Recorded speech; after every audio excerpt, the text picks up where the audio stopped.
Hey, what's up, everybody? Welcome back to another episode of From the Roots Up, where we followed Hickory FC all year. Well, maybe not all year, as we started kind of late in the season, but ever since we started, we followed match by match, week by week, and of course trophy by trophy, because there's been quite a few this year. We won a treble, at least in my mind. Before we get started, though, I've got to, of course, thank our partners that make this podcast even possible, and that is Lenny, Chris, Jay, Jeremy have all been involved, so I definitely thank them. But today, as people say, the Ohio State University, we have the episode, I think, today that at least I think everybody's been waiting for. We've been waiting for it, tried to do this, and it just didn't work out. But today is the day for this, and we're excited. I'm like shaking inside right now. But I think I've introduced plenty. So, Max, why don't you tell everybody who joins us today? Yeah, today, absolute legend. Everyone better know him at this point. But the man behind Hickory FC's, what did we call it, meteoric rise to success. And now we can officially dub him a national championship winning head coach. We have Carlos Rubio with us here today. So. Yay! Thank you for having me, guys. Yeah, Excited. Absolutely. So, if you don't know, he's also the head coach for Lenoir-Rhyne men's team. Former first, let me make sure I get this right and read it. A former first team all-conference NCAA Defensive Player of the Year. Yeah. Former pro in Bulgaria. And someone who has lived football from Valencia all the way to Hickory. Yeah, Which is wild. Yeah, long ways. So I guess let's start, before we get, I guess into everything, let's kind of start at the beginning. And what was it like growing up in Valencia? What was we all know the football culture in Spain anyway, but kind of, I guess, give us an idea of what it's like as a young person growing up. I mean, the sport there is the primary source of happiness for a lot of people. Weird enough, I don't have anyone on my family that really lived the sport or played or coached. Or my dad is cycling and all motorcycling, racing. He loved it. My mother, she never played sports. Nobody in my family other than my grandpa followed the sports. So it was, I think, down to my school system and the love for the game. And early enough, obviously, Valencia was very successful back in the day. No, nowadays we're struggling a little bit, but it just gave me a reason to go to the stadium. I loved it from the start, and since I can remember, I was kicking a soccer ball or stopping it with my hands. So. That's really interesting that you brought up that no one in your family has been in soccer, and I'm always fascinated because somebody who works in the medical field and nobody in my family's in medicine. It's always interesting how these passions start. You kind of briefly touched on it, but and then you mentioned your grandfather. So did it kind of start watching games with your grandpa, or was it more so just kind of joining those pickup games at school, and then where did that go? Yes, recess. Yes, yeah, that's where it started. Just playing in between classes with my friends, with the schoolmates. With my grandpa, we'll speak about the games here and there over the phone. But we lived about 15-20 minutes from each other. It's not like I was traveling to his house to just watch the games, but we'll speak about it on family gatherings. But other than that, it was just at school, and then that's where the passion started. I love winning, I love competing. So I think that's what drove my love for the sport. Did you have a favorite player growing up that you kind of wanted to be like? I know now everybody wants to be Ronaldo, Messi. I guess now they want to be Lamine Yamal and Mbappe and Haaland, but was there a favorite player? And then also, I guess every kid has a dream of going pro or playing when they get older. Was that something that you thought of at that point? Yeah, my favorite player ever is Pablo Aimar, Argentinian legend. Maybe that's why we have so many Argentinians in Hickory FC. But he played for Valencia. He's the only player that can say that Messi at one point looked up to him. He's the only player that can say that. So, a great player, a great human being. He's now in the youth system in Argentina. He speaks about the game and youth development brilliantly. So, he's someone that I always looked up to. And obviously, the passion was try to get into the pros. So, every time I step on the field, that was the aim at some point of my life. Did you ever think that your journey would end up with being a head coach anywhere, or coaching would have been in your future at all? Never. Not even when I was in college, I thought I would be coaching. I love playing so much. I love competing. I never saw myself like stop playing and beginning coaching. I always saw myself around the game, but I never thought what's after playing. So it was a weird transition for me. Well, as somebody that didn't even think about coaching, I think you've been very successful at doing it. So I think it's worked out for you. I'd love to learn it still.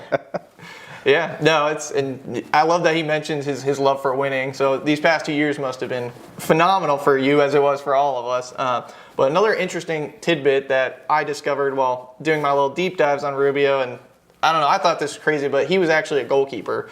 And I don't know, I was telling him earlier, I think what blew my mind about this was, again, maybe being a biased Italian soccer fan, but I just imagine like this Pirlo central midfield maestro that like knew the game, and then it just transitioned so perfectly to his time off, but to his coaching career. But he brought up a good point. He's like, I wasn't in the field, but I was behind it, so I still saw the whole thing. So kind of going back, how did that end up? Because were you just like the guy that didn't have a lot of soccer in the family, so you just got kicked in goal, or did you just pick it up one day? How did that come about? I was fairly tall when I was young, so I started playing as a center forward, and that's the position because I was bigger and taller than anyone else. So they just put me at top, and then as my physical capabilities no longer were that superb compared to defenders, then started exploring goalkeeper. I was told, obviously, that helps with the position. And then one coach started telling me, well, you play half as a striker, then half as a goalkeeper. I didn't like to play goalkeeper, so I think it was a compromise for both of us. And then he started talking to me about being in goal, being a goalkeeper, leaving that forward position. And it was early on, this 9, 10 years old, so really early. But I still remember to today, and I thank him because thanks to him, I stick to goalkeeper, and I enjoy the position. So. I think and one thing I was just thinking, we don't have it here, that I think is very interesting and something you can kind of relate to Mickey with. And when we talked to him about, going from a starter to a number 2, how you keep him engaged or just like ready to go at a moment's notice, since Jasper was doing so well. Mm-hmm. I think that goalkeeping experience probably not. I mean, yes, in the game, but just preparation as a keeper and kind of keeping him, Mickey, ready to go. Yeah, I mean, it's a tough position because there other forward positions, like for example, I put examples of Harry, Tomas, many play Adolfo, players that maybe at some point were starting for us, then the next game we were coming off the bench. They were always getting the opportunity to play 20, 30 minutes, make an impact, and maybe earn the spot back in the starting 11. But the goalkeeper is an unforgiving position. Either you play or you don't play that day, and then you work the whole week. And then it comes to Saturday, and then if you're not picked, then you don't have the opportunity to show what you've been working on that week. So it's tough mentally, but I mean, down to those guys, like even Nico when he came on, wanted obviously to compete for the starting position, but Mickey was doing brilliantly. And he also helped us out. He was the first one celebrating. If you see him running after Tomas scored that goal on the final against Up, it's like super bought in. Mickey was the same, and I think that's probably why Mickey was so successful after, because when he was not playing, he was still developing, learning, waiting his opportunity, and when he came, he didn't want to let it go. Yeah, there's so much like off the pitch stuff that, I mean, we just don't get the opportunity to see, but it's so fundamental. Whether it's something like this where you're talking about these two goalkeepers that are neck and neck and trying to figure out and truly don't know who's going to play, but that's really what pushes them. When they feel that fear of like, oh, if I don't step up, they're going to take over, and that just pushes these guys. So it's so fun to like learn about this. Especially with Mickey in particular, because his first outing and the first time we saw him was against Asheville. Mm-hmm. It's right, okay, and 7-0 drumming. I mean, that even though it's a friendly, that's got to be kind of deflating. So for him to have that mentality, and you have that mentality to just like, we're going to shrug it off. Like, what is it? Like, forget what happened and just move on. Kind of is what they say, which I think is credit to you and the mentality you help foster with these guys. It's amazing. So if you want to talk about his early football clubs, because I can't roll my R's, so it would sound terrible with me saying them. As we're preparing, Gavin's like, you're going to say this part. Yeah. But so again, during our deep dives, saw you played for the U19 CF Torre Levante Orioles. You can kind of touch more on it, but it sounds like that was your more youth academy, and then transition to what sounds like your first, I guess that would technically be your first professional with Paterna, because they were third division. So kind of tell us about your experience with those. How do you like end up in those academies? How did you kind of transition between teams, and what was your experience like there? Yeah, I played for my hometown club since I grew up, and played there forever, it felt like. And it came one day where one coach transitioned to that club, to Torre Levante, and put my name forward. I went to a tryout tournament with them, and I played well, or at least I thought so. And then later on, I got a call by their coach to join their U19 team when I was 17, so it's my second year. And I joined them, play well that year. Then I play another year for them. It was an up and down year, but probably one of my favorite memories, because we were fighting for relegation, and we achieved salvation on the last game, on the last kick of the game. Corner kick, one of our players scored, and that was like an incredible feeling, similar to what we experienced in Moretz this year. And then after that, obviously the youth finished, so I moved into third division. And again, a tough year for me, and I think that's probably why I resonate a lot with goalkeepers that maybe not play, because there was a 32-year-old goalkeeper on goal, a club legend. But one of my dearest friends, so we had a really good relationship. I wouldn't play for the first few games, then I got an opportunity, then I wouldn't play again, and then towards the end of the season he got injured, unfortunately, or fortunately for me, but he's a great guy, so I miss him a lot. And then I got the opportunity to play, and I played for them, and then the opportunity to go to America came across. So. Yeah, no, that's super interesting. Like I said, because we have some experience understanding the American youth soccer system, and we kind of touched with Harry about it a little bit. So it's really interesting hearing your experience with it, their experience with it, and so I'm kind of curious. 'Cause like I said, we talked with Harry a little bit about it, his thoughts, and again, maybe we're a little biased, unbiased, like conversely biased, but I've always seen the European system as like superior in my opinion, because with all these divisions it felt like there was more opportunity. But when we talked to Harry about it, he said, he thought it was the opposite. He loves that there's so many colleges that first off, it gives you opportunity when, in his experience, when you hit 18 there, if you're not pro, you're kind of out. Mm-hmm. So it gives you more opportunity to continue to pursue. And the other thing he brought up that I thought was interesting was he was fascinated by how professional it was in the college system here. He's like, we have physios, we've got like nutrition, and he's like, even when he was kind of semi-pro there, like we didn't have nothing compared to that. So it's a really interesting opportunity. So it kind of changed my perspective on it a little bit. I'm kind of curious, you're having been in both of these systems as a player, Europe and America, and now coaching. What's your thoughts on the kind of second, third division systems in Europe compared to here? Yeah, I think it's human nature. We always think that the grass is greener somewhere else. But the youth system in Spain is fantastic. A lot of players play the game, but like Harry said, and it's very similar, once you hit that 18, 19, either you sign a professional contract or you left with nothing. You put all your effort towards the sport, and then now it didn't come to fruition, and then you start playing in those third division teams, fourth division, fifth division. Again, a little bit of money there just to pay rent, but you don't have the education, the background to just find a job that is going to secure your livelihood. So in America, that obviously the college system is fantastic, because those guys that are come through either academy or MLS academy that maybe don't sign that professional contract, they have a pathway to get back to the pros after graduation from college. But then also, if that doesn't happen, then they got a degree to fall into and be in the workforce. So I think it's fantastic, the opportunities that are given here in America, and the game keeps growing. So.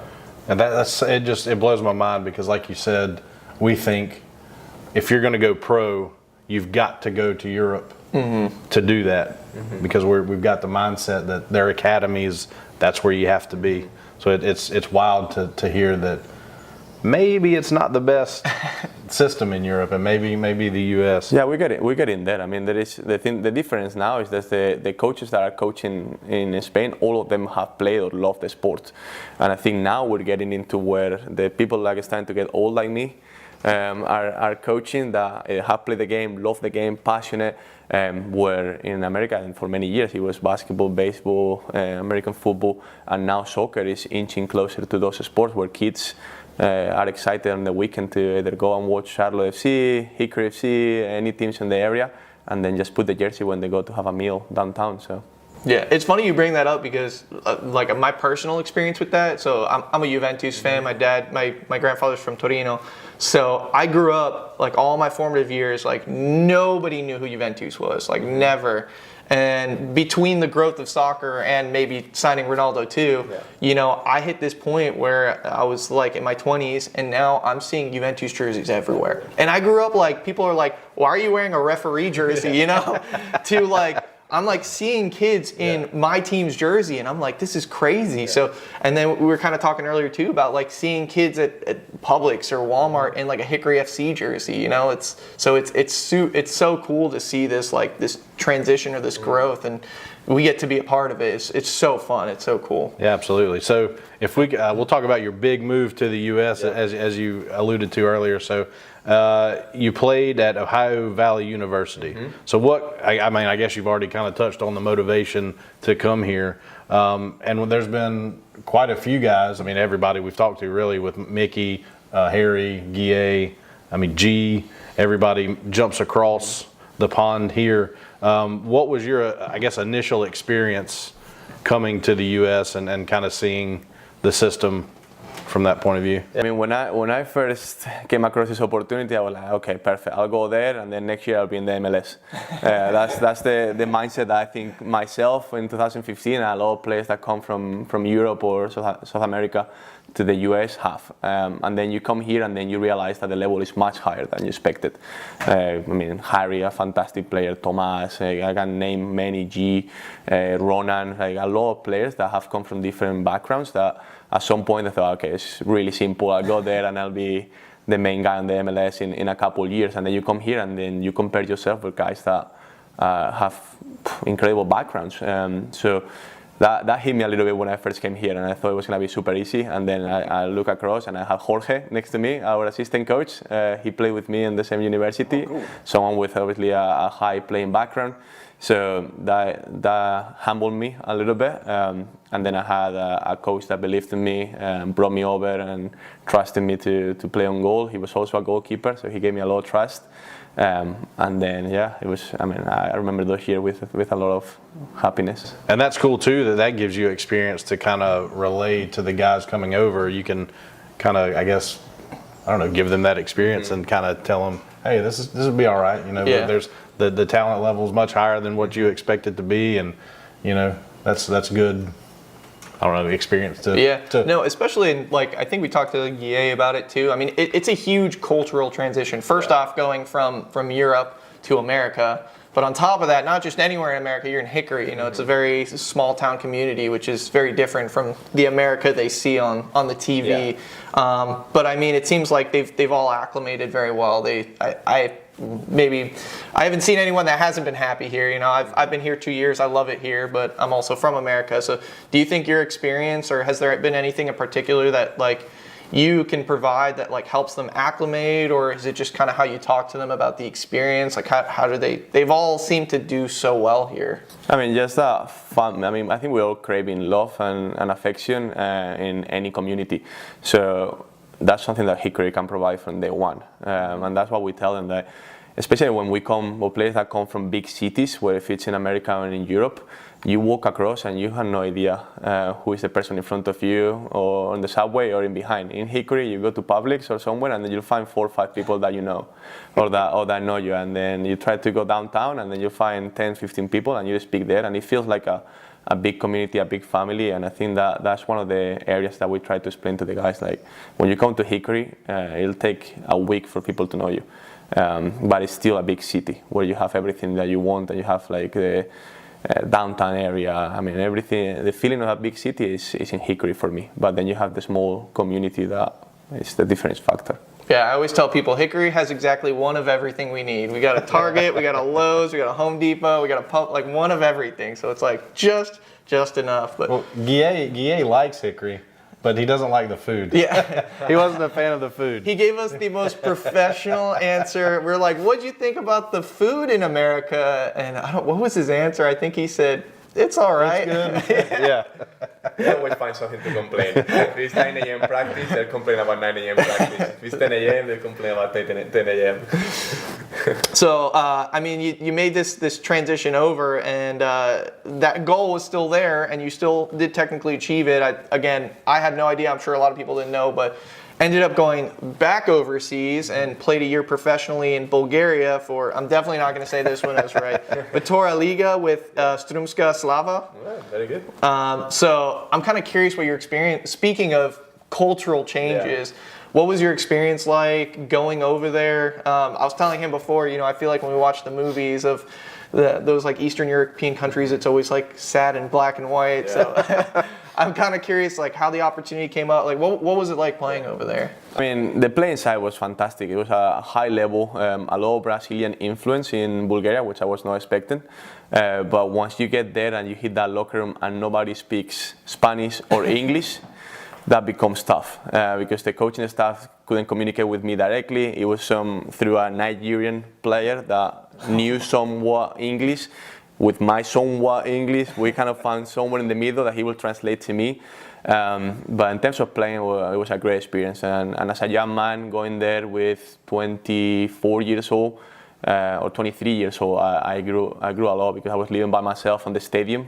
So when everyone left, there was dorms in the stadium.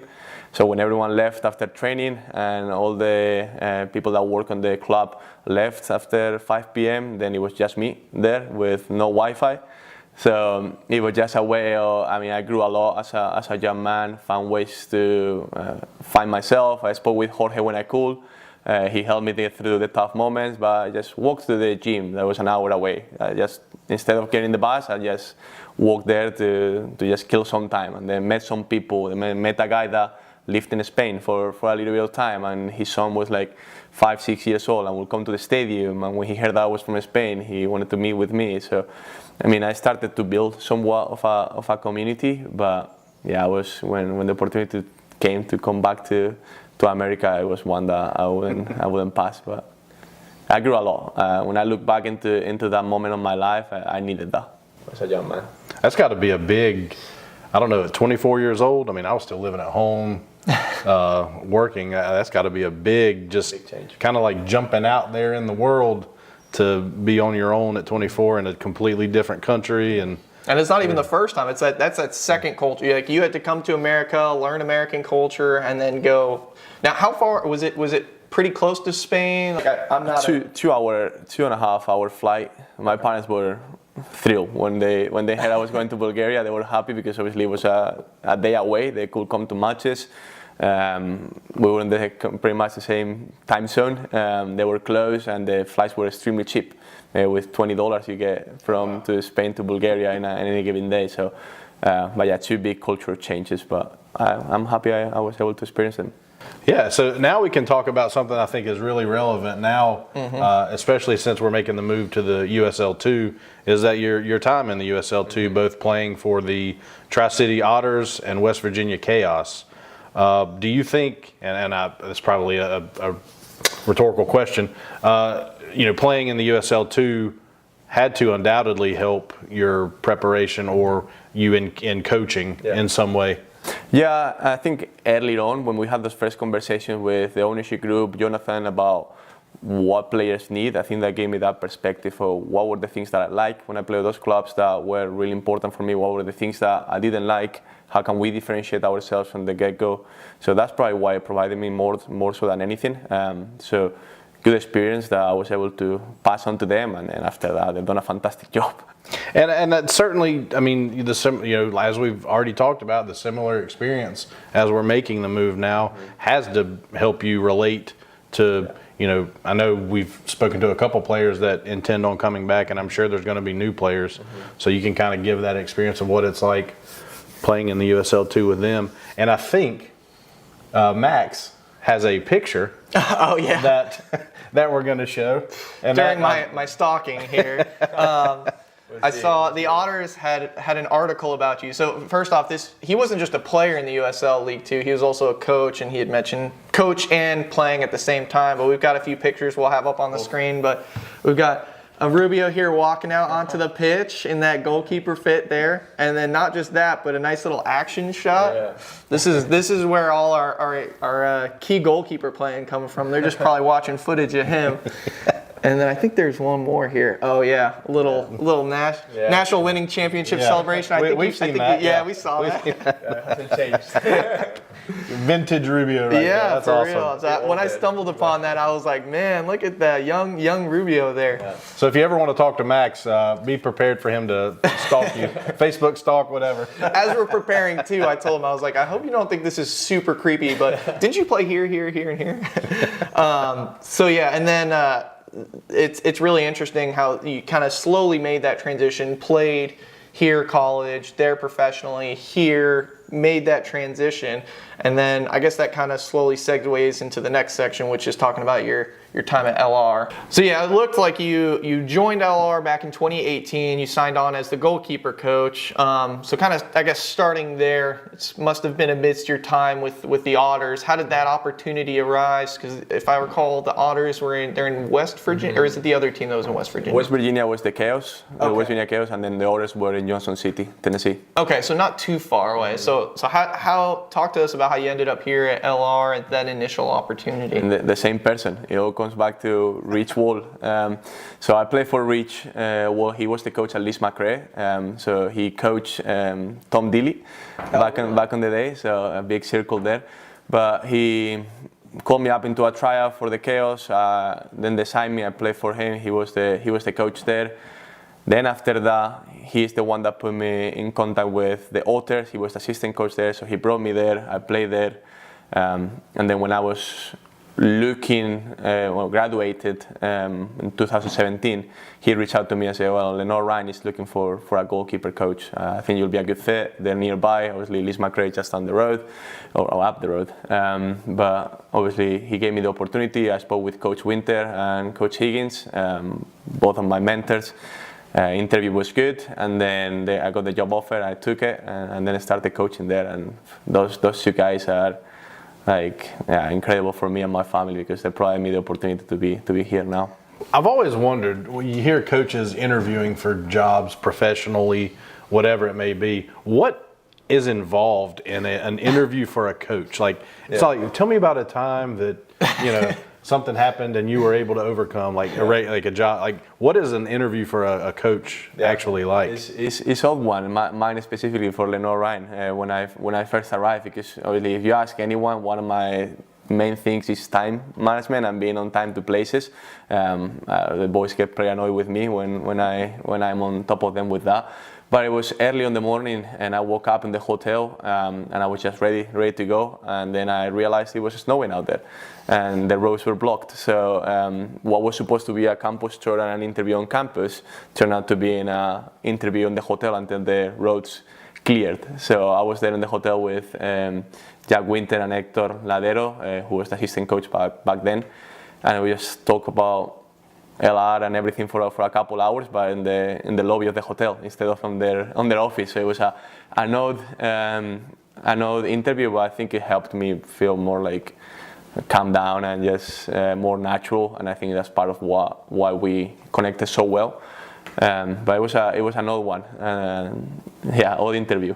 Yeah, and then so you're working there as the goalkeeper coach, and it looked like your time with the Otters also kind of coincided with that. So you're playing, and it's funny when I made that connection, because as I'm looking through and writing stuff down, I just see dates, and it made me think about when Letien told us about his coach. His college coach was also playing for Lubbock, and I don't know why in my mind you just assume a coach is a coach and a player is a player, but it's so interesting to see that crossover, and I think that's super fascinating. So you're coaching there, and then I see you took over as the head coach in 2023. The first thing that catches my mind when I see that is 5 years. So kind of what were those years like? Because I imagine, year 2, year 3, you're starting to get a little antsy, all right, what's going on? Like, when are we gonna? Or so what was that like? Or were you totally just ready for whatever, just looking for opportunities? What was that like? I never honestly looked anything outside of Lenoir-Rhyne. I loved it here. I was super pleased. The teams, I worked with the men and the women at the start, so both of them were extremely competitive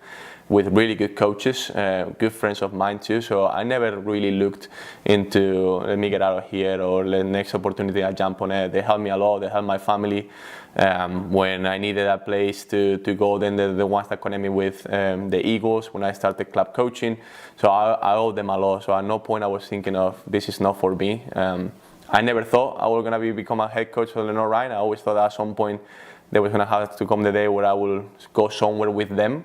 But then the opportunity came, and like you mentioned, it's preparation to be ready when the moment calls you up. So, how did you feel about taking over a collegiate program yourself? Excited because obviously it's a program that again is giving me a lot, and I loved it. I helped a lot with the recruitment piece in those years leading up to that moment. So I knew all the guys pretty well. So it was just a moment that arose. I prepared, I interviewed. Coach Winter put a good word for me for the former AD, Kim Pate. And did the interview. She liked what I had to say about my vision for the program. And yeah, fast forward now to today, and here we are. I think it's worked out. Yeah, no, absolutely. And I was telling them both beforehand that I got to be careful with college sports because I'm so passionate about college sports. I could sit here and ask them questions for like 3 hours, but we'll try to keep it tame. But I will say there's two things in particular I'm fascinated about and kind of curious your perspective of. But how has your perspective been with like, I mean, there is some turnover with professional and club teams too, but one of the fascinating things about college is 4 years and that's it. So there's just guaranteed constant turnover. It's a constant recruiting battle. And a guy who's already going from Hickory FC national championship straight to LR, straight to the conference tournament, right back into US Open Cup, back into HFC. Like, it feels like you're never ending. So what has your experience been like that? Is it kind of more natural for you? Are you just used to it? Do you have help with people? Like, I guess I'll open the floor. And No, the main one is having a wife that supports me because she's the one that sees me going away for recruiting or in the games on the weekends. I mean, it demands a lot of you, but I mean, having her supporting me all along, she plays the sport too, so she understands what it comes to with soccer.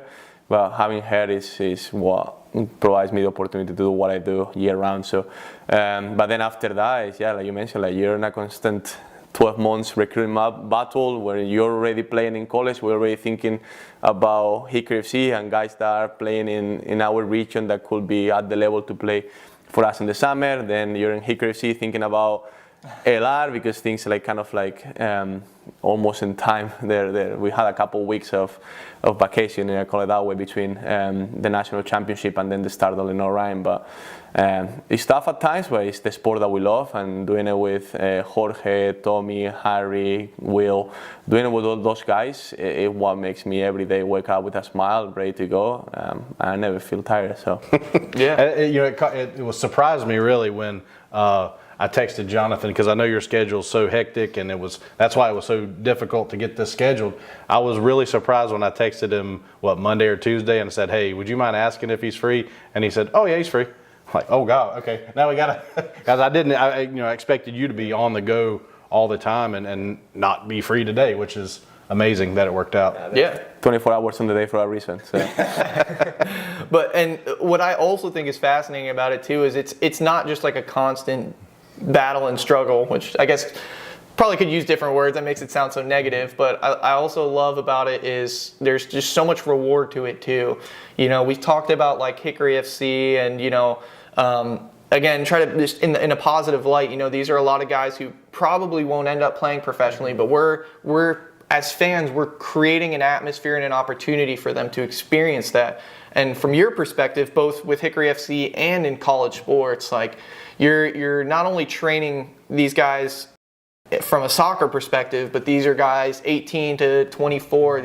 I'm sure we all remember, like, those are really formative years for you. And I know for a fact, given who you are as a person, what everyone says about you, I know these guys 20 years from now are going to look back and be like, I'm the man I am today. I'm the person I am today because of Rubio. So I'm kind of curious, like, how does it feel to know that, and kind of how does that dictate how you are as a coach? And because I don't know, that's such a cool thing for me. You know, you're going to grind so hard, but you know you're changing these guys' lives. So what's that perspective like for you? Yeah, I mean, I mentioned earlier, like, I still remember that coach that I had when I was 8-9 years old, and I saw him one day on the streets a year ago, and I gave him the biggest hug because he left a mark on me. So yeah, I think it's trying to speak with the guys and know that the decisions that I make on a daily basis when it comes to the performance had nothing to do with them as a human beings.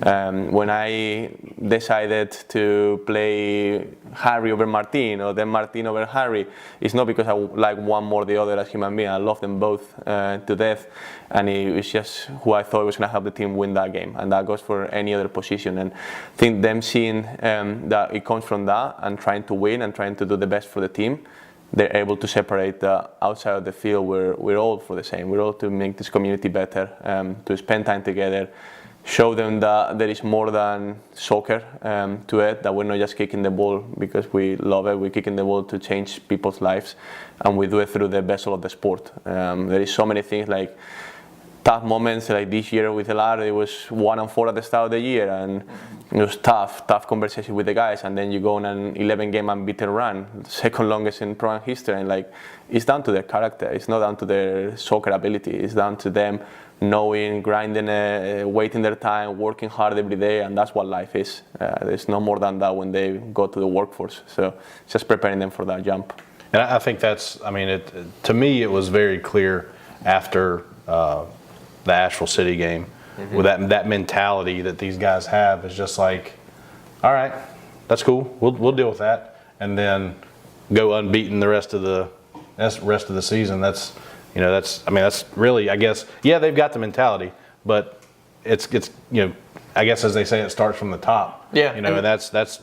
I mean, I think you're responsible for that. Yeah, and that's exactly what I was going to say. Is like, I think it really just goes to show your leadership, and I'm always just blown away and really impressed by it. And one thing that really stuck out to me, and I promise I mean this in a nice way, and I'll explain why.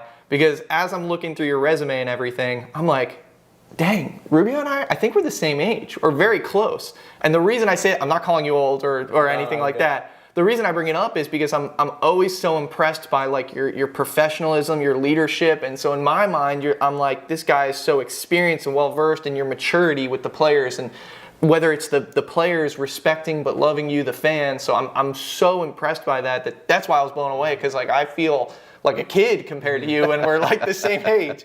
So again, I mean that in only good things, but just goes to show how impressive your leadership is, and it comes down to your professionalism, your ability to lead, but also pick and grow these players. Because I think every single player we talked to all talked about character. It always came back to character and picking good players but good people.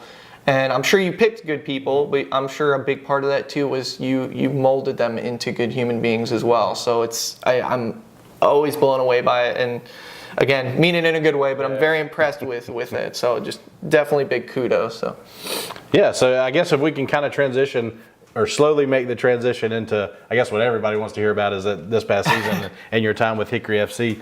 But we'll start with kind of, because you've been involved with youth football here. What has your experience been like? I think you were the director of coaching at not CVYSA, but the Youth Catawba Valley with YMCA. What was your experience doing that, and then seeing, the community, the Hickory community football grow? Yeah, I mean, I work at both clubs in different times, but when I was given the opportunity to be the director, it was more about continuing to grow the sport. And at no point I thought we were going to be putting thousands of people on more edge for a Saturday match, but it was more like get kids playing the game as often as possible, as many times as possible, on the most structured way, so they have a great time and they love the sport more than winning and losing.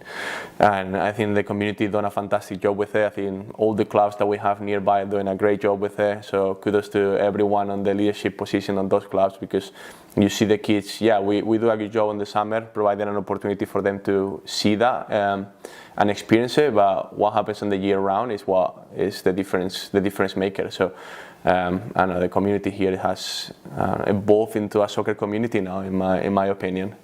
Yes.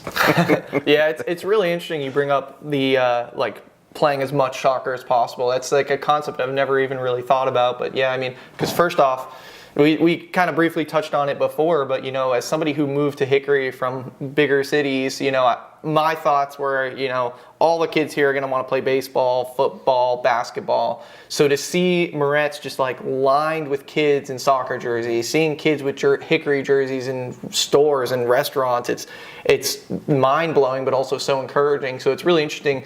You bring up like the integration, and I'm sure those youth soccer academies probably play such a big part, because I'm sure that there is a young adult community that would come to the Hickory FC games, but it seems like a predominant is those kids that dragging their parents in. So it's interesting to see that relationship, and how a big part of it is just constantly playing soccer, you know, because kids can be like that, you know, if they're playing league games every weekend, then it becomes their priority, it becomes their passion, and then it's like, oh, we got to go to the games, I want to watch them, I want to get better from learning from them and getting them to sign my jersey. So it's always so interesting to see the interconnection of all the. I mean, we rant about community all the time, but it really is. It's cool to see those things.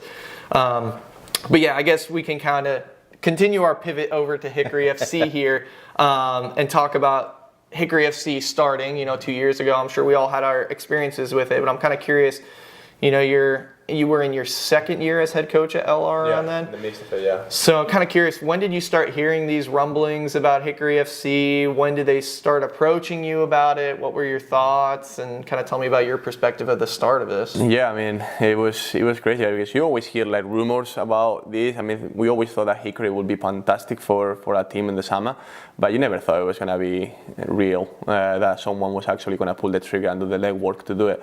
And then when I got reached out by Tom Dealey, starting to with Eric, with William, with all the ownership group, with Bro, he just started talking with them, and it's like, actually, like, it's going to happen. And the fact that from the first moment I felt like they felt that I was the right person for the job, it made me feel like I was already part of it. So it was not like, here, Carlos, we want you in, let me take a month to decide. It's just the moment that they put that in front of me, I knew it was the right decision for me and my family. So started it, obviously, that second year, and then from the get-go start recruiting, because you see them and how hard they work for the club, and you see Jonathan as well and everyone involved.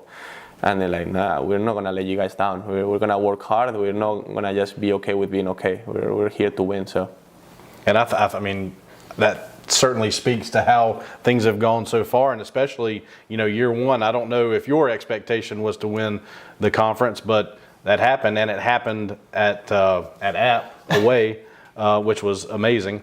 But how did you go about? Did you prepare the same way for Hickory FC as you would for LR? You know, both with scouting and recruiting. Yeah. You know, is it the same? Is it different? You know, going from college to a club. Yeah, I mean, the most important thing for me is start with the coaching staff. I was able to transition the same coaching staff together, now with Will as well, this year when we added him to Lenoir-Rhyne. And that's what makes it super, super easy for me, because they know how we work. We do it day in and day out. So they know what type of players we want, what type of character we're looking for. So it became easy from that moment on. And then we lean more on players that we knew and coaches that we knew. We speak about character, and I mean, there is thousands of players out there that will have the level to play for Hickory FC, but do they have the character? So that's what we focused on that first year. Let's put a team that, regardless of winning or losing, they're going to represent the community well. And then if we win, fantastic. If it takes a couple more games to get into that level, then in the meantime, we'll make the community proud. So that was our goal. And then it happened that first night against Apotheos, and it was a victory against I think they lost the national final the year prior. Mm-hmm. So it was a great start for us and the club, and it felt like the amount of work that they put, that we all put, we're for real. Yeah. And definitely for real. Yeah, and then I'm kind of curious too. You talked a little bit about like during the year watching the players who we want to get that first year, because I mean, obviously what we did year 2 was impressive, but I think I'm maybe more impressed with year 1 because this is a new club. You got to try to convince players to come here. This is like we have nothing to show them, no proof of concept. So I'm kind of curious, how did that initial recruiting go? Like, what were you pitching to these guys? How early did you even know, or did you have to go back and be like, oh, who's that one defender that was a pain in my like? So what was that initial recruiting like? How did you sell it to them? And because like I said, I'm kind of more impressed with that because like we looked really good that year. Yeah. So what was that experience like? I think you sell them a vision. That's what we try to tell them, that they're going to be part of building this club, just like us. We can do it together. You leave whatever happens, you leave your name in history. You've been able to be the first group of guys that wear this jersey. Whatever happens to the club in the coming years, they will always be the first guys to put in this jersey. And I think that ignited some fire in a lot of players and made them be excited about being part of something new. And that's what we try to sell. Like, you're not coming to a successful team that is winning every year and you just want more on the trajectory. You're going to be one of the first guys to put this team on the map. And a lot of guys, I mean, they took that on the chin and did a great job. So, I mean, hearing you say that, and then when we did our reaction commentary video over the announcement, and I said, man, hearing your voice, like, man, I want to put on the shirt and go out there. I mean, I'd probably die running down the pitch, but I'm ready to run through a wall, So hearing you say that, man, I love it. It gets me fired up. Yeah, it's super interesting. Again, like what we love doing about this is there's so many little intricacies that we just show up to a game, we see players on the field, and then we're just like, man, players and coaches, they're incredible. But there's so much intricacy behind it that we don't see that I love to talk about. And so like hearing, and I'm just trying to imagine like myself, calling up a player who I'm like, oh man, I really hope I get this guy. Hey, we've got a new team. There could be 10 people there. There could be 1,000 people there. We have no idea, but it's so interesting. And then pivoting after that first year of success. One thing I thought was super cool was before the season started, when Elder and I did that ice bucket challenge for Hickory, we ran into each other at the stadium, and I remember he was with a player and they were touring, and of course, us being the fans were like, oh, who's that? And after that success, he had mentioned that there was a lot of player interest. Mm-hmm. But what I thought was interesting about it was you had mentioned like, oh, this guy, he's not interested in playing here, but he had heard about us and he wanted to see. And I thought that was super cool that you've got. And I'm sure everything will continue to grow with success, but I'm kind of curious your experience with that. Like these people who just kind of hear and learn about it and they're like, oh, I want to know what you guys are about. And I'm sure after this year, it's going to be tenfold. But after even just that first year, we already have interest from abroad and all these places. So what's your experience like? Do people reach out and are they like, hey, can I tour? And then how do you kind of pull the trigger and end up like, hey, why don't you play for us? Yeah. So what's your experience with all that like? I mean, it takes a lot of work because usually the moment that there is an interest, whether from the player to the coach or the coach to the player, that's just the first conversation.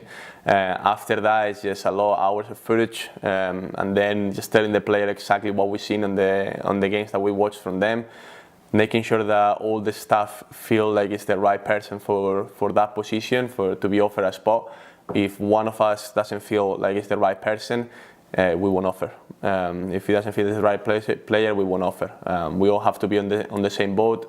Either we completely agree or not on some areas, but we all want the same kind of player. So it's a lot of work, it's a lot of calls, all hours watching film.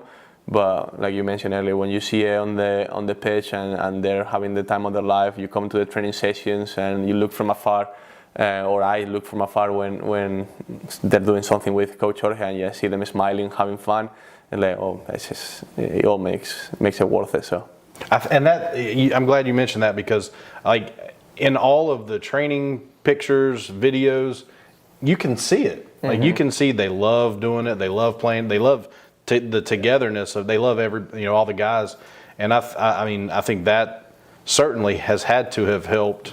Year two, these guys this year. So let's talk about this year. National champions. And again, like I said earlier, and I was just thinking about this last night when I was in bed, like. And I know, you have to win the conference and the region to get there, but it's still 3 trophies. So in my mind, it's a treble. We're not just national champions, we're treble winners. So with new players coming in, did you expect, coming off the success of last year, did you expect more success, the same success, or just kind of like, well, we're going to start over, we'll see what happens?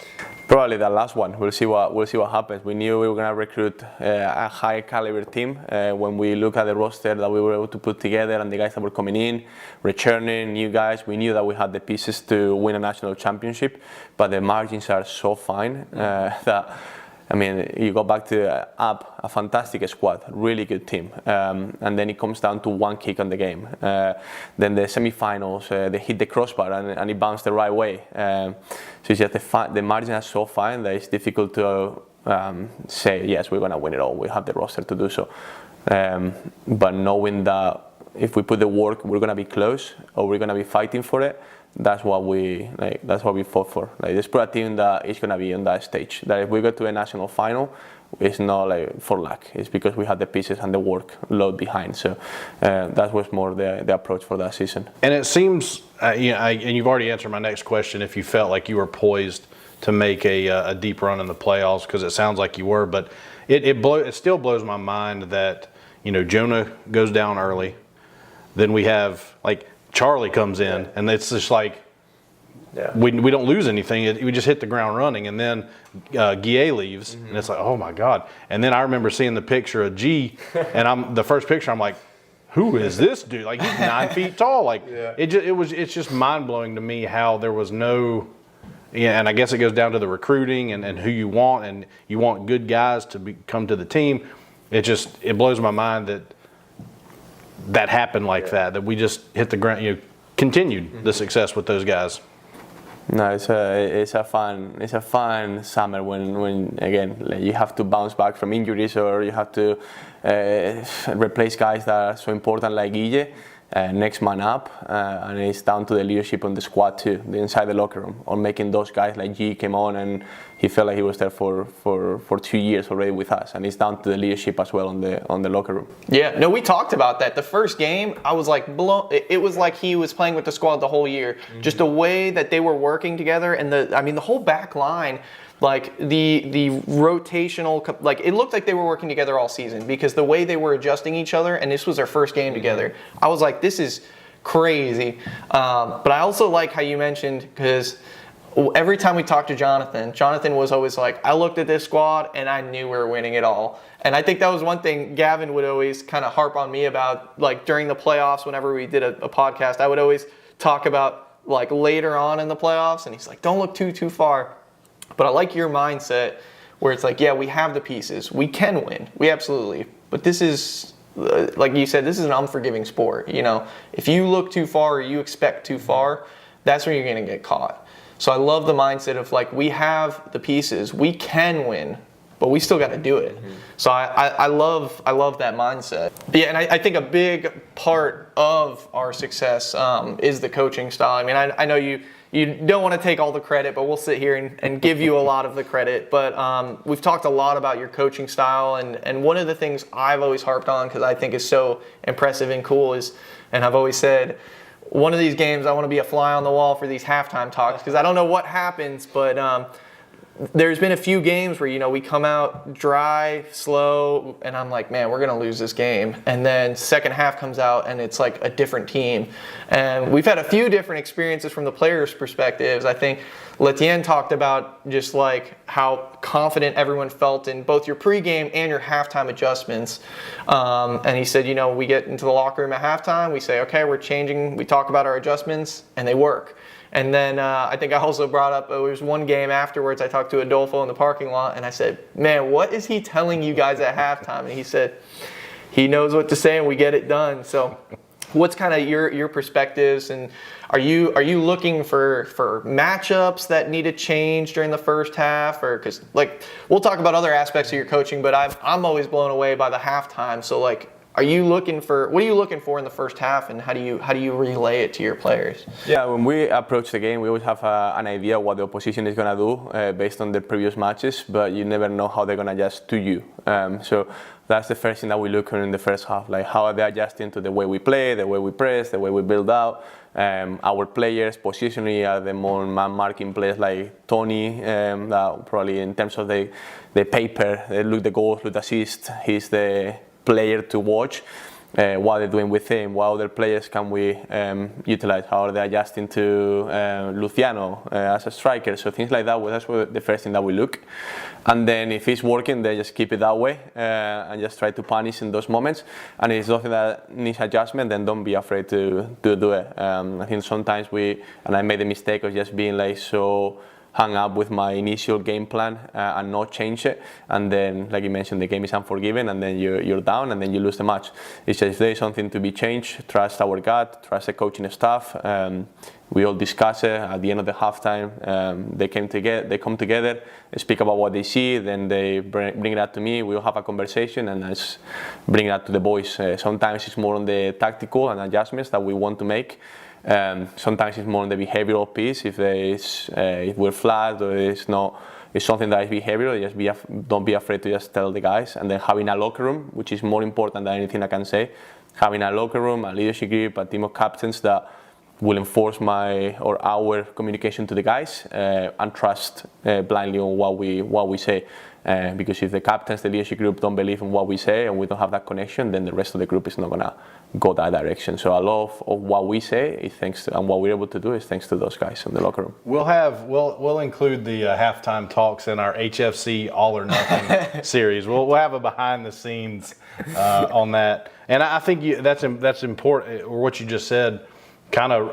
I mean, you can see it with Tommy, because even in the Rastosi match, when he got taken out, you could still see him still in it, still encouraging, still getting the guys to go. I mean, you could definitely see it, from I guess was I in the booth at that game? I don't think I was, but you could definitely see that. Yeah. And one thing, kind of talking about adjustments, but the other aspect that I thought was cool when we were talking about with G was when we were going over his goal in the national championship game. He was like, "Oh no, that was like a planned set piece," and I guess that's something I never really thought about. So one thing I did think of, I was kind of curious, because it seems like a few of the goals we've scored seem very coordinated and structured.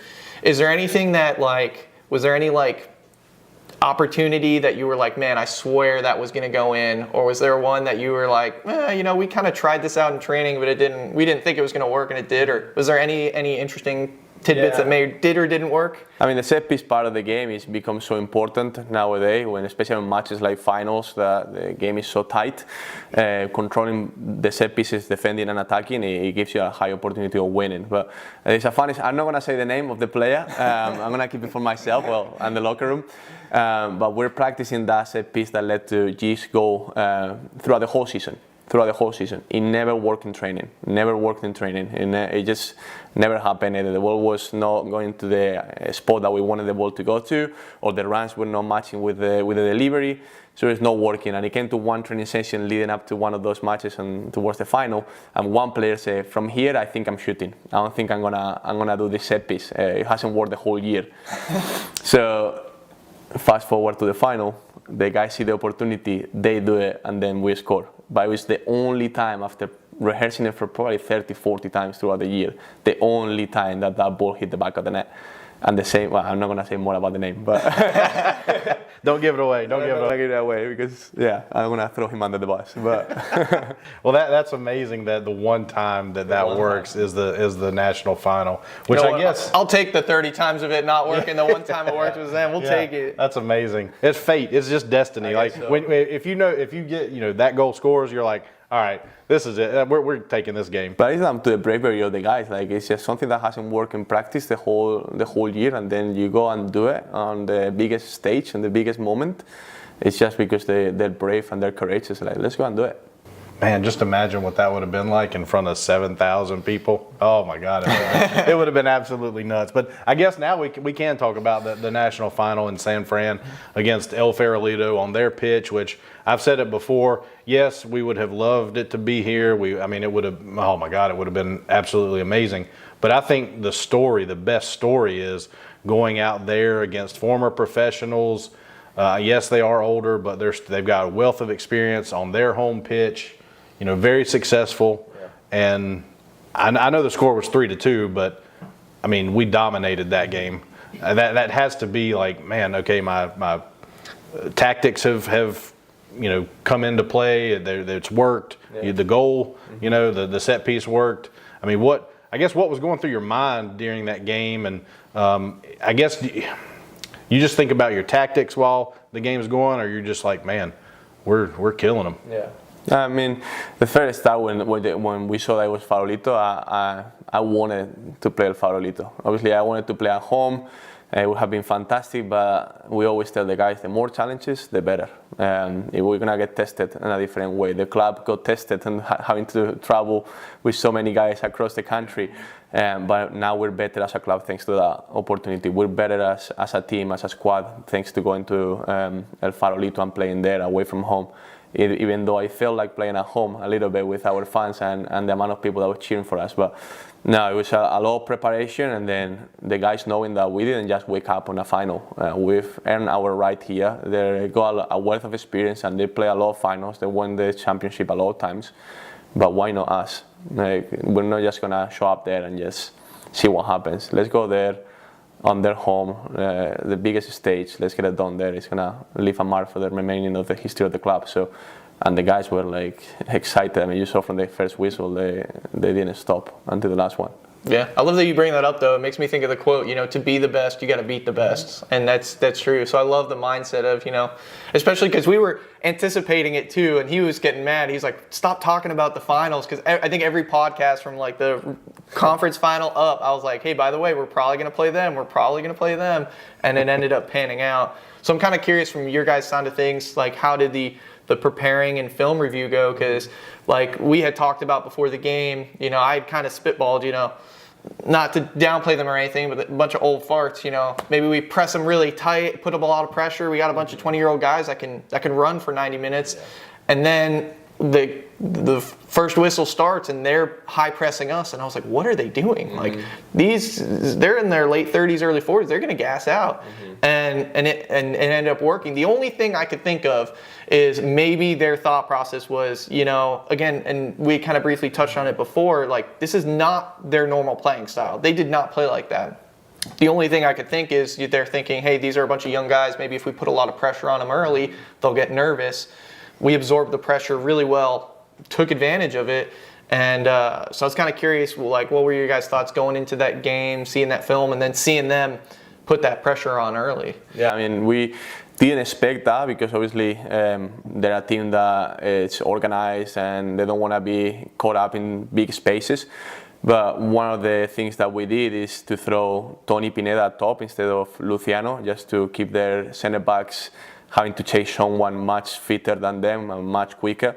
And then that worked out well on the first half, and then bringing Luciano in, and now you have someone that is extremely physical when you're really tired and you cannot keep up with them on the duel. So trying to see what they were trying to do to us, and then just finding a way for that plan to backfire to them. But yeah, I mean, they brought a lot of pressure early on, and the guys, that's fine, we'll absorb it. The game is 90 minutes, it comes in waves. Let's just wait for our moment, and then we'll have the front foot and just punish them in that moment. And that's what we did with the early goal from Tony, with Robbie's transition. So, I mean, it's kudos to the guys, like trusting the plan, trusting that we had the players to win that game, whether it's from the start or with the bench. Like you see in the third goal, like a lot of the guys that were involved in that game is guys that I think Harry to Lucho to Harry to Tommy. Those two guys made an impact from the match, from the game. So it's just it's the full squad deserves a lot of credit. And that's I was actually going to mention that when we had Harry, we talked to him. He mentioned the winning goal was 3 subs off the bench. Which, I mean, do you, when that happens, are you just excited for the guys, or you're like, man, my subs, my decision, my tactics are like, yes. No, I mean, they all want to play from the start. They all want to play 90 minutes, and that is normal. Every player wants that. But we understand there's a game of 11 players at a time, and there is a moment in which we're going to need the subs, and that's what made the difference. It's not. I mean, we cannot throw any flowers to us because we can put them on the pitch, but if they don't perform, then we're not going to win. So it's down to the guys, and my time is going to come when they're warming up, being prepared, seeing the game, how they can impact the game, and then going into that difficult context, and then just giving the team exactly what the team needs. So, I mean, we cannot put too much flowers again in our backyard. It's down to the guys, their belief, and then when they were called upon, then I mean, you see every substitution, and that's what makes me the proudest about the leadership group and the squad, is that after in each substitution, the guy coming out is giving a massive hug to the guy coming in, and he's saying like, go and win it. And whereas you see even at the professional level, when players get subbed off, they're pissed off. Not here, and I think it's down to I mean, the love that they have for each other.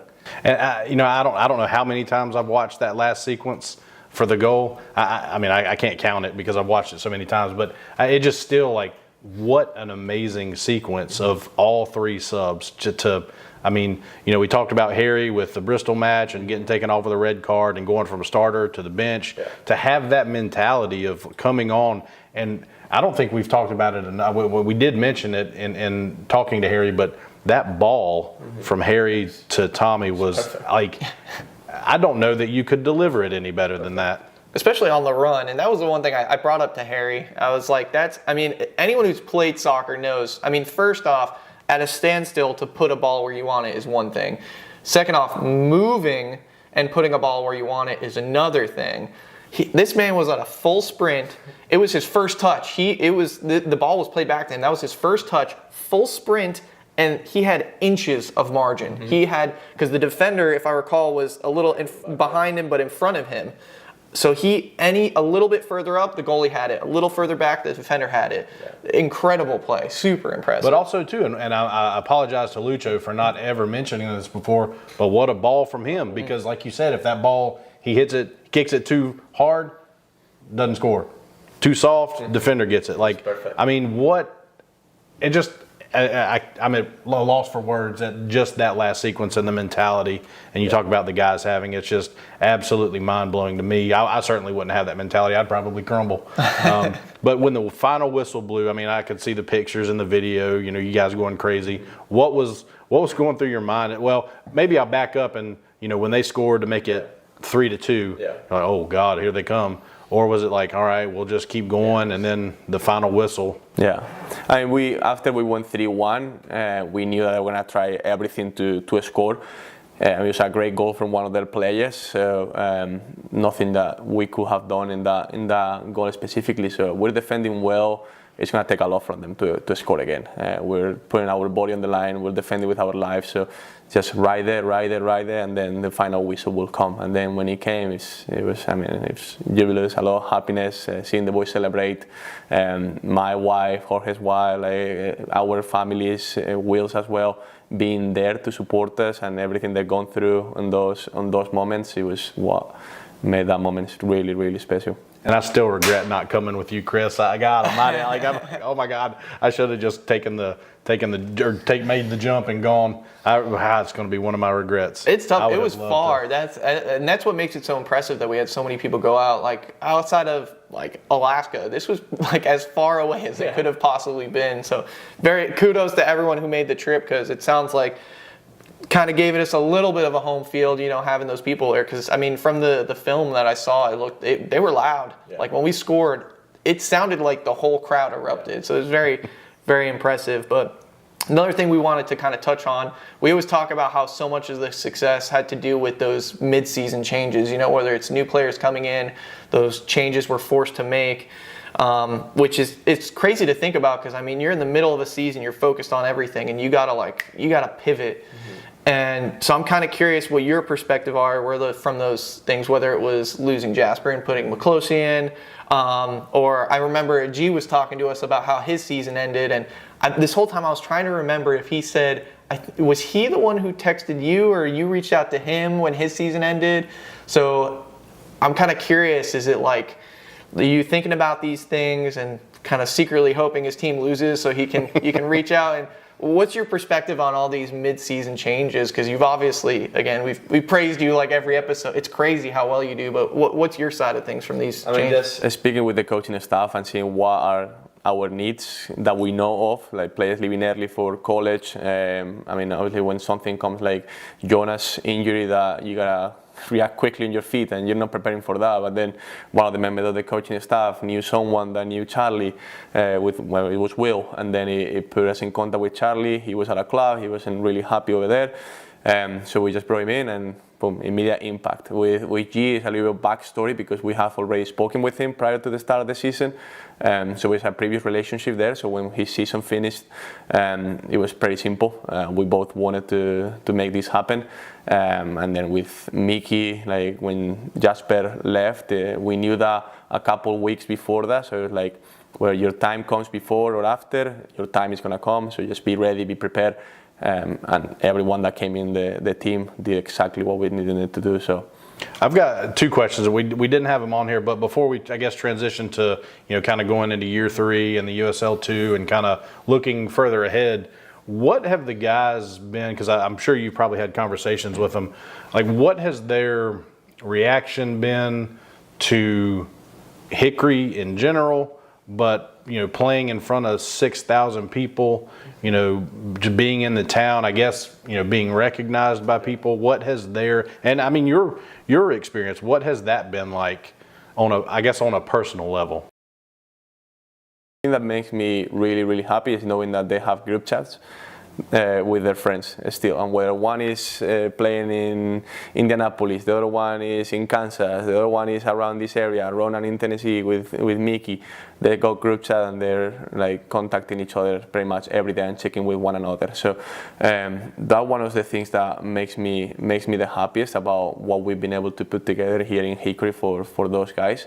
But they love it. They love the experience. They love the community. It's a great place to be because when you come here and you go a great stadium, you play at a high level, you're taken care of properly by the club, all the needs, whether it's for performance or just regular day-to-day. The families feel like they're your family, they care about you. And then like you mentioned, like before the start of the game, you walk into the bench and there's like rows of kids there that just say they're wearing your jersey or they know your name or it makes you feel loved, but it's not the professional back in Europe or in Charlotte where you feel love, but it's 20, 30, 40, 50,000 people that you never see again. Whether you go in Charlotte, you never see them again, but it's just the same people that are in that front row you can see in Lowe's the day after when you go and grab milk. And that's what makes Hickory super special, and what the ownership group, Jonathan, everyone involved has been able to provide for us is second to none. And I guess that was, and I've mentioned it to you, like that was my first thought in starting this was, I remember quite a few times I was in the stands and somebody would make a good play. One in particular, I think it was Roger, and it's towards the start of last season. And people were saying, "Good job, number 24. Good job, number 7." And I'm like, I know I'm an outlier fan. Like I'm into it, but I just know their name. Yeah. Like, say who their name. Like, give them the flowers, and know who they are, because I'm sure, if they hear, well, they don't know me, how do they know my name? Yeah. Like it'll I guess lift them a little bit. At least I hope it will. But I do want to touch on, what was your mindset with Tommy's goal against that? Because I know, which goal? Yeah, no, the goal against that, because I'm up in the booth going nuts. The crowd's going nuts, and I think we found out from Tommy that he owed you a goal, and that was it. So, like, what was your, and as he's running, he's pointing to you. Like, what were you thinking at that time? I don't think I was thinking anything. Honestly, I'll give you a quick rundown of the last minute. We're thinking penalties. We're thinking this is going to go to penalties. Neither team has had many chances in the back end of the game, so it's going to head that way. Prior to the game, we made the decision that if it goes to that, it was going to be a change in goal with Nico. We telling Will to prepare him to warming up. That was going to happen. And we're thinking about that. And then the ball goes to Robbie, if I remember wrong. It goes to Diego. Diego plays a square ball to Tommy, and then he finishes brilliantly. But it's a goal, but there's so much behind that goal. Like the fighting mentality from Tomás, like coming from the bench and making an impact every time he's coming to the bench. Diego, obviously with his injury and everything, and being able to provide that moment of quality for us, it was brilliant for him. So it's just the way that the goal happened, and when it happened, it was something that I don't think I'll ever experience like that. And it's sad to say, but I might not ever experience that in my life again. And if that's the case, I'm happy. So, well, you can be like me and just watch I watch it because I remember, on the call just going absolutely insane, losing my voice. But, you can relive it by watching it back. And we play at home sometimes, and my kid goes, "Goal!" 2 years old, and just running around celebrating goals for Hickory. Awesome. So, and you could see the emotion. I don't know if it was you, Chris, or somebody else that took a picture when you were hugging Diego, and I'm pretty sure he was crying. And you could, I don't know, man. Like I could feel the emotion in that picture because it's such a fitting assist moment, whatever, for him to have that assist to Tommy. It was. I still stand by this. What makes me the most upset is retrospectively, just imagine this year as like a Netflix documentary. Yeah. It would have been. I don't care that it's NPSL 4th Division. It's Hickory in the middle of nowhere. I swear to you, if we had cameras 24/7, this would have blown up because the storyline is like impeccable, and just like the amount of like raw, like you couldn't make, like it sounds like it's like, talk about all the people who talk about like NFL and Champions League being scripted. It sounds scripted. Mm-hmm. You couldn't make this up. Oh, I think about it so much. I'm like, man, just throw it in a Netflix documentary, and that would have been like beautiful. I'm telling you, HFC, all or nothing. It'd be amazing. He's gotta rinse and repeat. Yeah. Yeah. He's like, let's run it back one more time. So I guess if we can look forward, not just maybe this year and how that's going to go in the USL2, but when you think about Hickory, not only the community, or not only the club, but the community as a whole, like where do you see that? And maybe, I don't know if it's too far ahead to look, but maybe 5 to 10 years from now, where do you see yourself still here? Do you what does that look like, do you think? We love this place, from Lenoir-Rhyne to Hickory FC to Hickory itself. I'm super happy. My family is rooted here. We're beyond proud of being able to represent this community through the vessel of the sport of soccer and what we love so much. So definitely that is something that obviously is in my heart. And then the club is taking steps forward every single year. I mean, you look at last year 1 to 2, everything got better. When you think that we're pretty good, everything got better. Now obviously with a new challenge in USL2, everything is going to get better once again with new challenges. The year after, it will continue to do so. Whichever league, whichever contest we play and being part of, I got no doubt that with this ownership group, we'll be as prepared as anyone else on that league. So that's what makes me think that, again, NPSL, USL2, whatever it is, we'll always be ready. Yeah, so I'm just gonna leave this out there. If any other teams hear that, he said he's happy here. He's not leaving, so don't even try. Don't waste your time.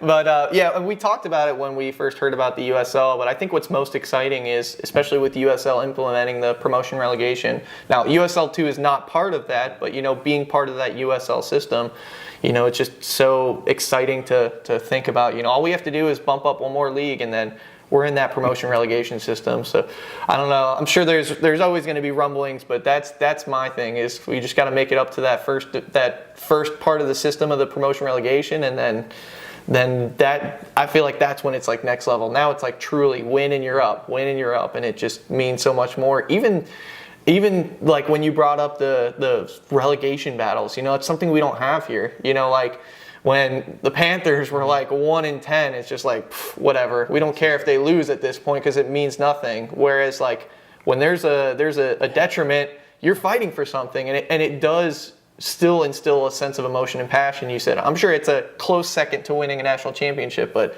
winning and avoiding relegation, it's a whole nother level. So I love that that's being incorporated. I can't wait to see. So that kind of brings me to the next question, though. Kind of looking back, I mean, your official head coaching career has been short thus far. You know, we're 2023 is when you started, but still, I'm kind of curious, and maybe it's a softball, easy question, but I'm kind of curious.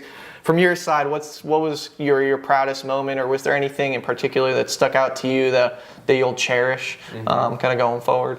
I mean, there is two things that come to my mind right now. One, it's not a moment, but it's the ability to do this with the people I love the most, like the coaching staff that I have at Lenoir-Rhyne and Hickory FC. You come by the office and we're having the best time of our lives. It's 8 a.m. and we're there. It's 5 p.m. and we're there, and we're still having like an incredible time. Our wives and families ask us, like, what do you guys do for so long in the office?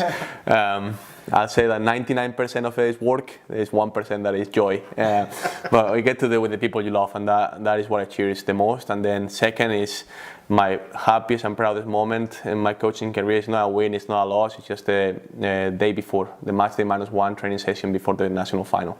We got to the field thinking that we were going to be able to do a preparatory session for the game, and it was a public park, public field, turf field with these people walking their dogs around. I mean, tough to find a place to be able to train. The club provided us with that opportunity and found it, so super thankful for them. Their pickup games in and around us, obviously know what you expect on a preparation for a national final. But instead of just being pissed at that or not being able to prepare properly, we played a game. We have everyone that was there, where it feels like admin, social media, they play the game. Antonio Pineda went as a goalkeeper. Tomas Polacci was running around like crazy. Harry too. Yahim. It was an incredible. It was just a moment to step back and just see, like, we're playing the biggest game of probably our careers tomorrow, and we're playing here like we're like 12 years old, all of us. It was super happy, and that scenery and everything. In that moment, I'll take it from me. And I mean, that's I don't know how to say it, but that feels like that's this club. It's not like, you know, the biggest game. You're still carefree, and you enjoy each other so much that you're just like, hey, let's just go out and play a game. Let's just have fun with it. Yeah, and I'll give you one more because I just came to my mind when you said that. The meal, the night before the game, we were supposed to eat at 7 p.m. Well, the meal got delivered way later than that, and I'm, like I mentioned earlier, with time and things like that, I'm a pretty annoying person. So I'm with the coaching staff, like, this is not good. This is not what's going on. They're not replying to our calls. Jorge Will trying everything they can to get those meal over, but they're not bringing it on time. And I'm like, oh, the boys have been on the room for like 30 minutes now waiting for the meal. And I just walk into the room and I see them all like playing kids game. Like heads down, trying to figure, like, Mafia is called the game, I think it is. They're playing that, and I'm like, here I am worrying about their meal, and just walk into the room, and they're having the time of their life, and that's when everything like felt right. Like, we're winning tomorrow. That's I mean, that's got to contribute to the success. Absolutely. I mean, just they like each other enough that they're friends outside of the game, so they're obviously friends on the pitch too. And man, that's, I don't know, that just gives me chills, dude. I love hearing that. So off the pitch, what do you like most about Hickory? A lot of things. It's just, first, working on my lawn. That's something that I enjoy, being able to do that, because I didn't grow up ever. I grew up in an apartment in the city, so it was always up the elevator, down the elevator, neighbors to your right, neighbor to your left, like where you share wall. In here, being able to like have a space for me and my family, walking down, seeing neighborhood with the people that you know. I think building those relationships, that's something that I cherish the most, and what I like the most about Hickory. And then being able to do things like we're proud of, happy of for the community, and kids that a few years ago they were playing youth soccer when they were 5-6 years old. Now they're on the stands, and then maybe in a few years maybe they're playing the game at some stage. So that's what I love the most. It's just the power of community. That's awesome. I think we rant about it all the time, but and I always talk about, that's what I love about these minor league sports, is it's so much more kind of intimate and personal. But what we've learned doing this podcast is there's just so many levels to it that I love. And whether it's like, I think it was Harry talking about like doing Autograph Alley, like all the players talking about the relationships with the fans. It's so much more personable. The training sessions with the players, because these kids get an opportunity to practice with them. And then again, the players get to feel professional. I mean, they are. I mean, they're professionals. This is a club. So giving them that opportunity, thanks to the fans, the fans showing up and creating an atmosphere, which encourages better play. It encourages better play. It's all just like a positive reinforcement cycle that just is going to continue to grow the community. And I love that about this. It's super cool. So I love every aspect of it. The owners working with the businesses and the families and the players not from here, coming from all parts of the country, the world, integrating into this community. And again, I've only lived here for 2 years. Rubio's lived here longer than I have. He's more of a Hickorian, as I call it, than I am. But like, it's everyone just integrates so, like, they're so welcoming, and it's retrospectively you look back and it's like, man, how could a team not be successful here? So I love that. So I appreciate your feedback on that.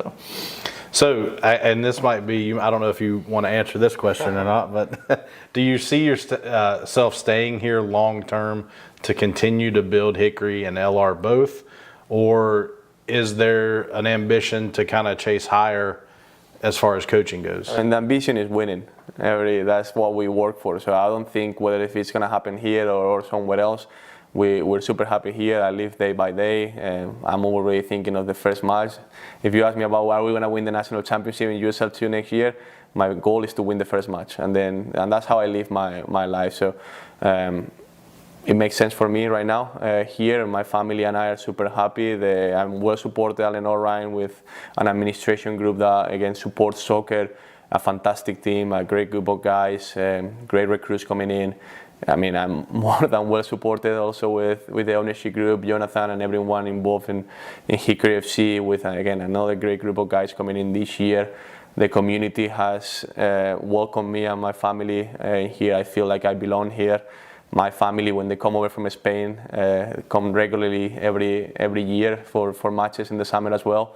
They love this place. So it will take a lot for me to leave this place on a personal level, and then professionally. I mean, this place is racking up and is going to higher levels. So it makes sense for me to be here.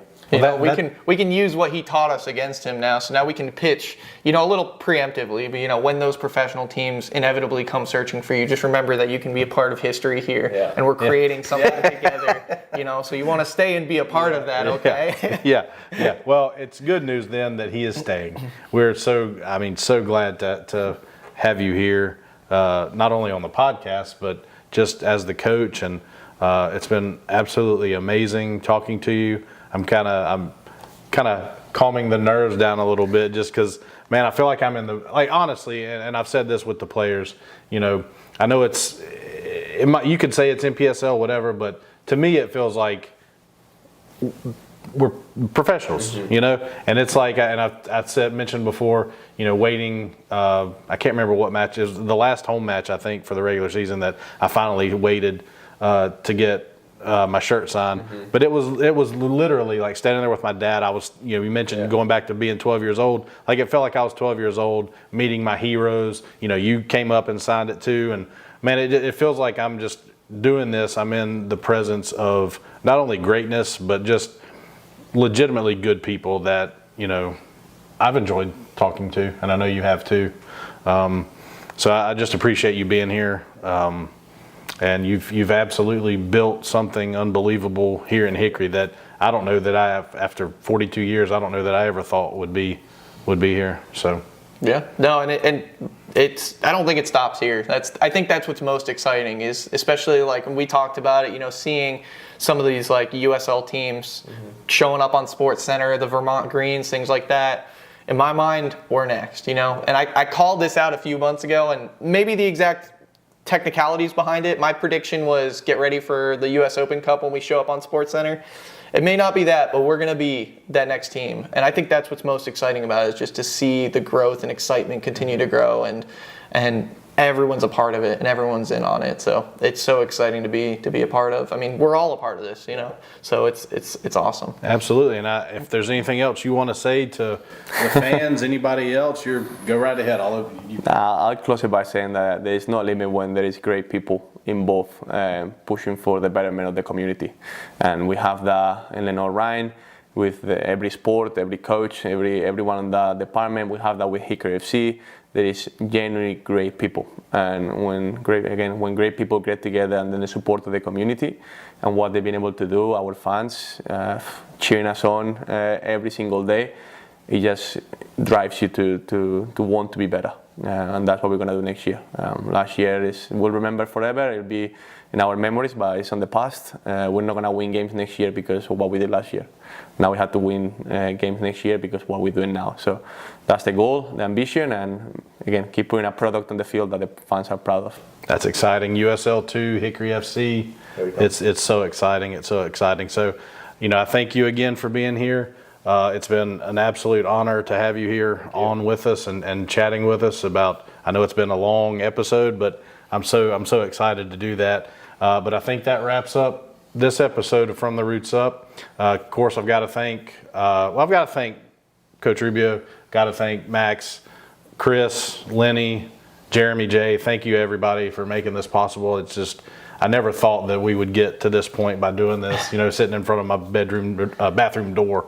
But yeah, that does it for us. Thanks for watching. And as always, you're about to say From the Roots Up. I was about to say From the Roots Up. No. Up the trees. Up the trees. Up the trees.